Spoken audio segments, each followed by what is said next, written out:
Donald Trump a averti l'Europe que l'immigration illégale détruit le patrimoine européen dans un discours de longue haleine prononcé à l'Assemblée générale de l'ONU. La Commission européenne demande la mise en place d'un mur de défense contre les drones après que plusieurs engins ont bloqué l'aéroport de Copenhague pendant des heures. Donald Trump s'est exprimé mardi devant l'Assemblée générale des Nations unies. C'est la première fois qu'il y prenait la parole depuis 2020. Critique de l'ONU, de la lutte contre le réchauffement climatique, le président des États-Unis a profité de cette 80e session pour faire passer de nombreux messages, y compris un anti-immigration à destination de l'Europe. I'm the president of the United States, but I worry about Europe. I love the people of Europe, and I hate to see it being devastated by energy and immigration. This double-tailed monster destroys everything in its wake, and they cannot let that happen any longer. You're doing it because you want to be nice, you want to be politically correct, and you're destroying your heritage. Le président des États-Unis s'est une nouvelle fois attribué le mérite d'avoir mis fin à cette guerre. Likewise, in a period of just 7 months, I have ended 7 unendable wars. They said they were unendable. You're never going to get them solved. Some were going for 31 years, 2 of them, 31, think of it, 31 years. One was 36 years. One was 28 years. I ended 7 wars. Arménie, Azerbaïdjan, Serbie et Kosovo, a énuméré le président américain. Par exemple, il a aussi suggéré qu'il devrait remporter le prix Nobel de la paix pour sa gestion de conflit. Everyone says that I should get the Nobel Peace Prize for each one of these achievements.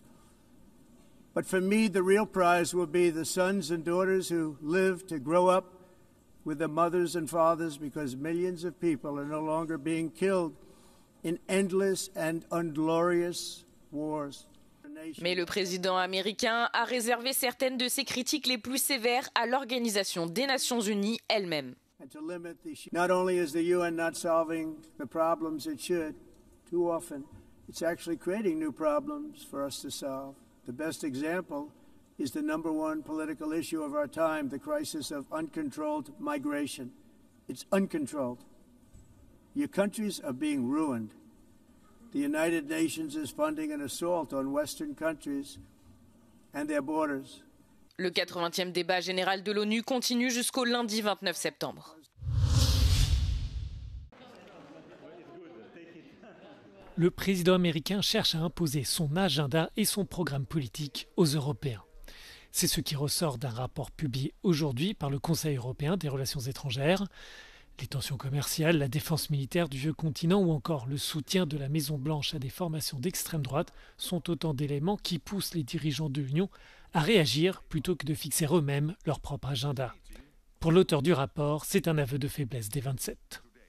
I think that, of course, it's European leaders, governments, institutions who have given plenty of room to be humiliated, whether it concerns the tariff war with the US, or the NATO summit and the question of boosting spending on defense, or the way in which European leaders are treated in peace negotiations concerning Ukraine, where they basically need to knock on the door so that anyone listens to them, otherwise they are not in the room.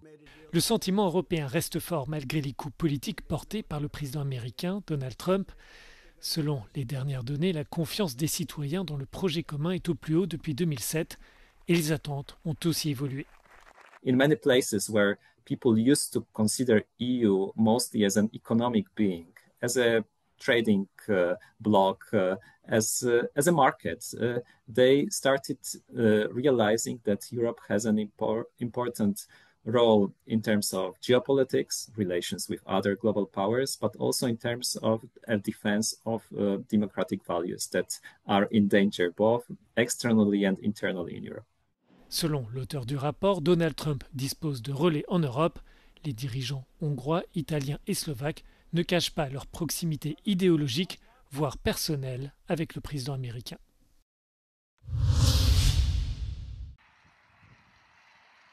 La Commission européenne demande la mise en place d'un mur de défense contre les drones le long du flanc oriental de l'UE, après que plusieurs engins pour l'heure d'origine inconnue ont bloqué l'aéroport de Copenhague pendant plusieurs heures ce lundi soir.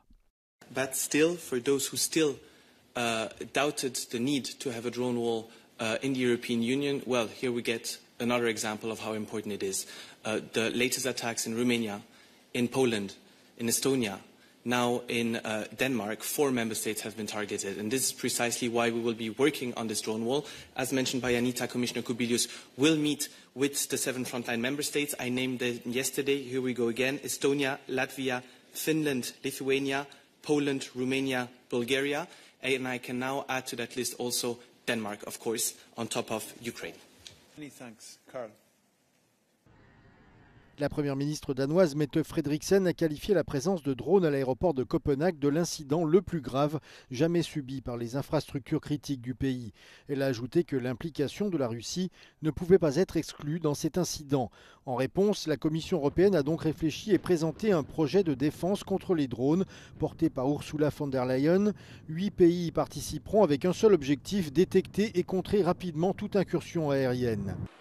Ces derniers mois, la Pologne, la Roumanie et l'Estonie ont déjà vu leur espace aérien violé par des appareils russes. Pour Bruxelles, ces incidents illustrent la stratégie de Moscou qui teste les frontières et surtout les limites européennes. Il confirme aussi que l'Union ne peut plus tergiverser face à ce genre d'agression.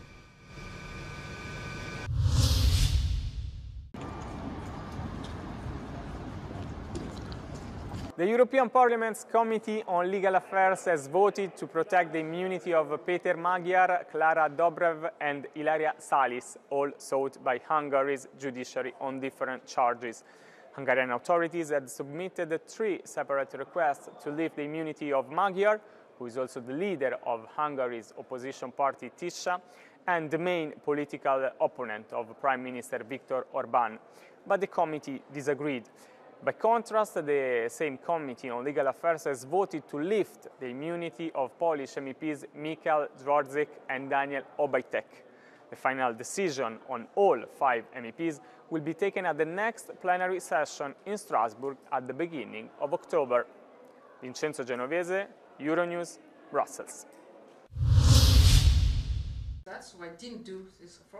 Le nom de Muriel Pénicaud a été associé à une vaste réforme du marché du travail adoptée en 2018, qui visait à apporter plus de flexibilité dans le monde professionnel. Pour la ministre du Travail de l'époque, il est impératif de revoir le modèle social français, à l'heure où les intérêts astronomiques de la dette pèsent lourdement sur les finances publiques. The economy in France is quite robust. But nevertheless, we have a very high level of debt, and now the interest of debt is too heavy to be supported. So we have to act on that. When I say we, all French people, no choice. But the question is to understand why, to be sure we take the right actions. And in the why, something positive that are turned in negative in a way, it's to have a very high level of social model. And we value that. And it's part of our democratic choice and values and cohesion. So I'm supportive of this very high level of social model. But in this social contract, the issue is that the last 30 years, it has been very heavy for a financial perspective because 46% of our social contribution, of the wages, are social contribution redistributed to finance social aid, social action, especially retirement, health, and social support.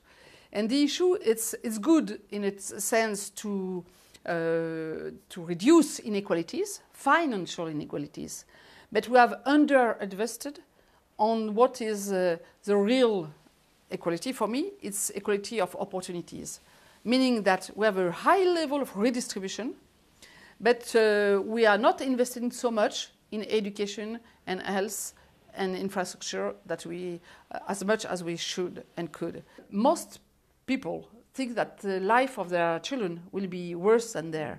They don't hope a better future. It's very difficult in a democracy if you don't believe in a better future. Democracy is about freedom. It's also about hope.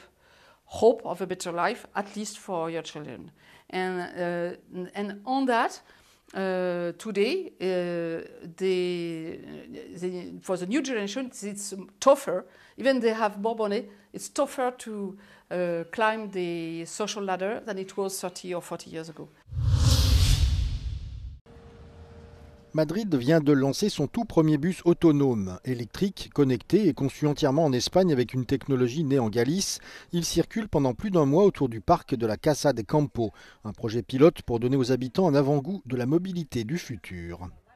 Se trata de probar una línea autónoma en un recinto en tráfico abierto, en el cual el autobús es totalmente autónomo, siempre va a llevar lo que nosotros llamamos un operador de seguridad, que está atento por si acaso hay algún incidente que se necesite de una operación humana. Él podría, en ese caso, pues, abrir puertas o dar un frenazo de emergencia. Pour assurer la sécurité, un opérateur est toujours présent à bord.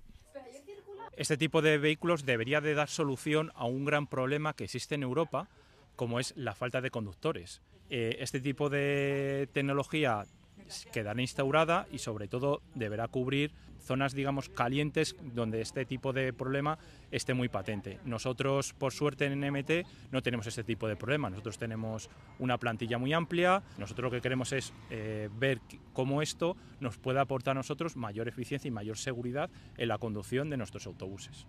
El autobús eléctrico fabricado en España sigue aún en fase de prueba aquí en Madrid, pero sin embargo ha formado parte de uno de los momentos más llamativos de la Semana Europea de la Movilidad aquí en España. Otras ciudades europeas como París, Hamburgo o Estocolmo ya han puesto en marcha proyectos similares. El reto ahora es pasar de la etapa experimental a convertirse en el transporte del mañana. Cristina Zucker para Euronews en Madrid.